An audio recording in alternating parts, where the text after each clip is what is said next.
So, balak mo na mag-Airbnb business kasi may condo ka na at turnover sa yung unit. So, congrats! Meron ka ng condo, turnover sa yung unit at gagawin mo na siyang Airbnb business. Pag-usapan natin, magkano nga ba yung puhunan after nyon para makapag-proceed ka. Yung ako palang example ay yung Shell and then Shore Residence sa MOA.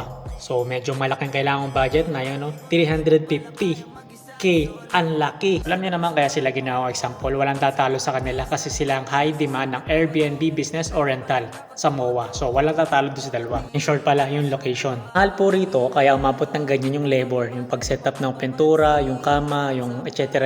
ng unit para maging talaga siyang mukhang pang business. Kung gagawin mo siyang mano-mano, ito yung mga unang bibilin mo. Siyempre, kama, bed, sofa, TV, mga appliances. And then yung mga gamit sa kusina, syempre marami yun. Mga kutsara, tinidor, plato, rice cooker, coffee maker or oven, electrical stove. Then kung gusto mo sobrang bongga, mayroon ka additional na mga smart lock. Syempre kailangan ng wifi na mabilis. And then nga pala, pwedeng bumili ka rin ng aircon kasi yung iba hindi kulid yung aircon. And then yung mga extra supply, halimbawa ng mga bedsheet, punda, mga panglinis, yung mga bagay na madali masira, kailangan meron ka mga extra supply.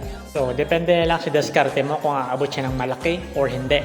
Yung iba may nakikita ko sa TikTok, yung mga co-hosts or yung mga condo owners na halagang kalating milyon mag-set up, ang laki. Yung iba naman halagang 6 digit lang and lower.